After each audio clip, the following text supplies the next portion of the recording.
Good morning everyone. आज की इस वीडियो में हम लोग पढ़ेंगे क्लास 11 फिजिक्स ग्रेविटेशन का बहुत ही important question Kepler's law of planetary motion. ये क्लास 11 फिजिक्स का बहुत ही इंपॉर्टेंट टॉपिक है। इस टॉपिक को हम लोग को करना बहुत ही जरूरी है। ठीक है, Kepler's law of planetary motion क्या होता है उस चीज का पहले हम इंट्रोडक्शन पार्ट करेंगे कि इंट्रोडक्शन इसका क्या है, इसके बारे में समझते हैं। उसके बाद हम इसमें 3 नियम के बारे में भी पढ़ेंगे। ठीक है, पहला है introduction part. Kepler's law of planetary motion describe the motion of planet around the sun. ये जो कैप्लर्स लॉ है, जैसा कि आपको पिक्चर में दिख रहा है कि जो ये इसमें कैप्लर्स लॉ में आपका जो मोशन होगा किसका, प्लैनेट का सन के अराउंड में, उस मोशन के बारे में ये बताता है आपको। कौन? Kepler's law of planetary motion. इस पिक्चर में जैसा आपको दिख रहा है कि सन जो है एक जगह पर विराजमान है, एक जगह पर रुका हुआ है, उसके अराउंड में चारों तरफ से आपका प्लैनेट्स क्या कर रहा है, रिवॉल्व कर रहा है, घूम रहा है। ठीक है, these law were given by Johannes Kepler's based on observation of planetary motion। इस नियम को किसने दिया था? तो जोहान्स कैप्लर्स, जिनका नाम था साइंटिस्ट का, उन्होंने ये ऑब्जर्व किया था कि जो आपका प्लैनेट होता है वो सन के अराउंड में रिवॉल्व करता है। ठीक है, इंट्रोडक्शन पार्ट क्लियर हो गया होगा। अब हम आते हैं आपका कैप्लर्स फर्स्ट लॉ में। कैप्लर्स फर्स्ट लॉ को हम लोग क्या बोलते हैं? कैप्लर्स फर्स्ट लॉ को हम लोग लॉ ऑफ ऑर्बिट्स भी बोलते हैं। ठीक है, तो इस चीज में हमको क्या पता चलता है? All planets moves around the sun. जितना भी प्लैनेट्स होता है वो सन के अराउंड में मूव करता है, मोशन करता है।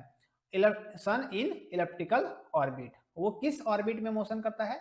तो इलिप्टिकल ऑर्बिट में वो मोशन करता है। ठीक है, या फिर मूव करता है with the sun at one focus of the ellipse. Sun जो होगा उसमें वन फोकस होगा। जो सन जो है आपको जैसा पिक्चर में दिख रहा है, जो आप सन, वो सन एक जगह पर रहेगा और इसके चारों ओर में जो प्लैनेट्स होगा वो रिवॉल्व करेगा, घूमेगा। ठीक है, फर्स्ट पॉइंट क्लियर हो गया होगा।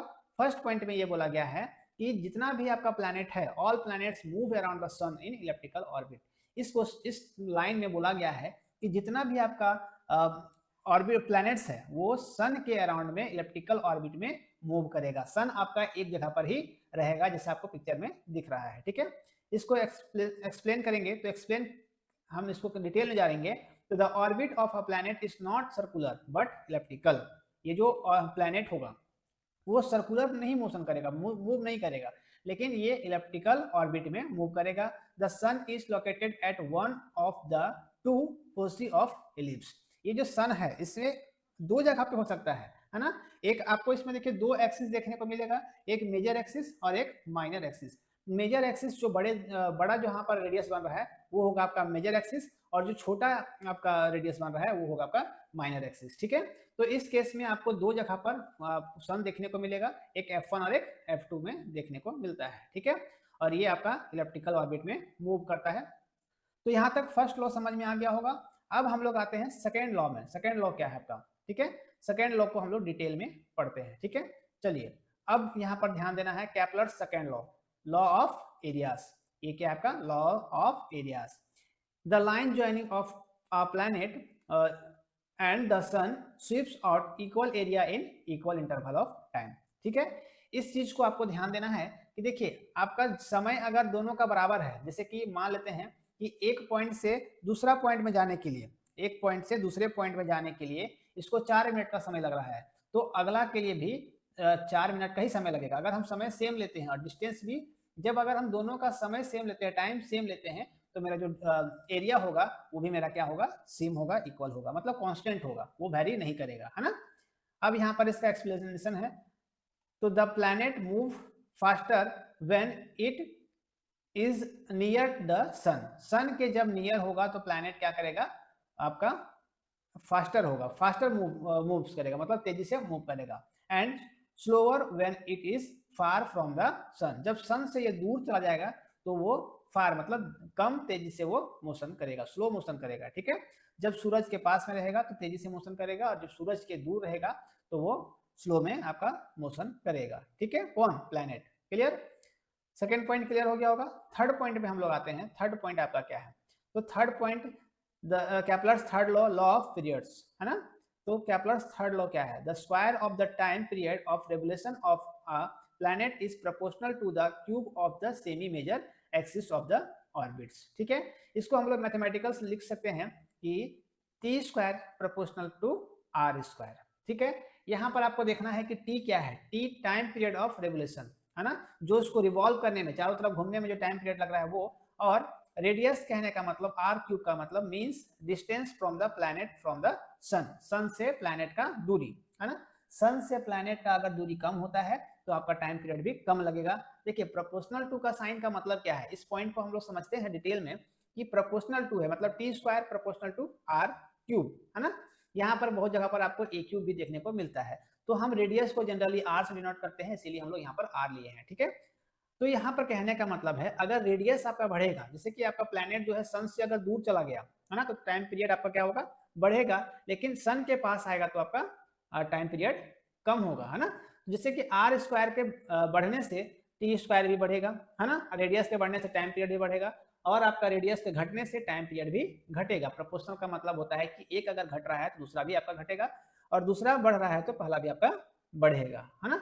समझ में आ गया होगा थर्ड पॉइंट। अब हम आते हैं तो तीनों का picture, first law, second law, third law का आपको पिक्चर आपको दिख रहा है, इसी पिक्चर को आपको ड्रॉ करना है ताकि आप इसको समझ पाओ। ठीक है, चलिए अब हम लोग आते हैं इसका कंक्लूजन। कंक्लूजन क्या निकलता है, यहाँ से इसको हम लोग थोड़ा सा ऊपर ले लेते हैं। ठीक है, तो कंक्लूजन आपको देखने को मिलेगा यहाँ पर, Kepler's law help explain planetary motion है ना। केपलर्स लॉ क्या एक्सप्लेन करने के लिए हेल्प करता है, तो प्लानिटरी मोशन को, and from the basis of Newton's law of gravitation, और न्यूटन्स लॉ ऑफ ग्रेविटेशन को भी ये सॉल्व करने में या फिर बताने में ये आपका केपलर्स लॉ हेल्प करता है। ठीक है, तीनों पॉइंट आपको समझ में आ गया होगा। फर्स्ट हम लोग पहले समझते हैं कि फर्स्ट क्या है आपका, यहाँ से इसको पहले छोटा करते हैं हम लोग। देखिए यहाँ से आपको ध्यान देना है कि फर्स्ट लॉ क्या बोलता है ना। फर्स्ट लॉ में हम लोग क्या समझे, फर्स्ट लॉ में हम लोग समझे कि फर्स्ट लॉ को हम लोग क्या बोलते हैं, केपलर्स लॉ ऑफ ऑर्बिट है ना। तो फर्स्ट लॉ में हम लोग क्या पढ़े हैं कि जो जितना भी प्लैनेट्स होगा, all planets move around the sun in elliptical orbit, जितना भी आपका प्लैनेट होगा वो सन के अराउंड में इलेप्टिकल ऑर्बिट में मूव करेगा। पहला पॉइंट क्लियर। अब हम लोग सेकंड में आते हैं, Kepler's second law. Kepler's second law में क्या समझ में आया, the line joining of planet and the sun sweeps out equal area in equal interval of time।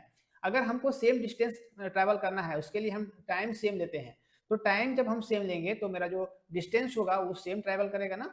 समय के दोनों क्या होगा, कांस्टेंट होगा, एक जैसा होगा। अगर हम टाइम सेम लिए हैं तो डिस्टेंस भी मेरा सेम होगा दोनों का है ना। दोनों का एरिया जब हम टाइम सेम लेंगे दोनों का एरिया भी बराबर होगा, कांस्टेंट होगा। ठीक है, थर्ड लॉ में हम लोग पढ़े हैं केपलर्स थर्ड लॉ में, the square of the time period of revolution of planet is proportional to the cube of the semi major axis of the orbit. Semi major axis कहने का मतलब, यहाँ से मेजर और माइनर का मतलब आपको समझ में आया होगा कि मेजर का मतलब होता है जिसका जो रेडियस है, जो बड़ा है उसका रेडियस, और छोटा रेडियस के लिए हम लोग माइनर एक्सिस का यूज किए हैं इसमें। ठीक है, तो इस पॉइंट में बोला गया है कि T square proportional to R square. T मतलब टाइम पीरियड ऑफ रेवोल्यूशन और आर मतलब distance from the planet from the sun, sun से प्लैनेट का डिस्टेंस। तो यहाँ से आपको पता चलता है कि अगर रेडियस घटता है तो आपका टाइम पीरियड भी घटेगा, और रेडियस बढ़ता है तो आपका टाइम पीरियड भी बढ़ेगा। प्रोपोर्शनल का मतलब होता है कि पहले का बढ़ने से दूसरा भी आपका बढ़ेगा, और दूसरे के घटने से पहला भी आपका घटेगा। ये है आपका प्लैनेटरी मोशन, किसका, Kepler's law of planetary motion. I hope आपको ये समझ में आया होगा। इस तरह का वीडियोस, इस तरह का कंटेंट को आप पाने के लिए आप मेरे चैनल को सब्सक्राइब कर सकते हो और शेयर कर सकते हो, ताकि आपके साथ और भी मेरे साथ जुड़ेंगे, और आपके कंटेंट में जितने कोई भी होंगे उनको आप वीडियो ये शेयर करोगे, और वो मेरे साथ जुड़ करके बेहतर से बेहतर तरीके से फिजिक्स पढ़ सकेंगे, सीख सकेंगे। और बेल आइकन को प्रेस कर लेना है, जिससे मेरा अपडेट सुबह 10 बजे आता है, वो अपडेट सबसे पहले आप तक पहुंचेगा, और आप उस वीडियो से लाभ उठा पाओगे, सीख पाओगे। मिलते हैं अगले वीडियो में, तब तक थैंक यू, टेक केयर, जय हिंद।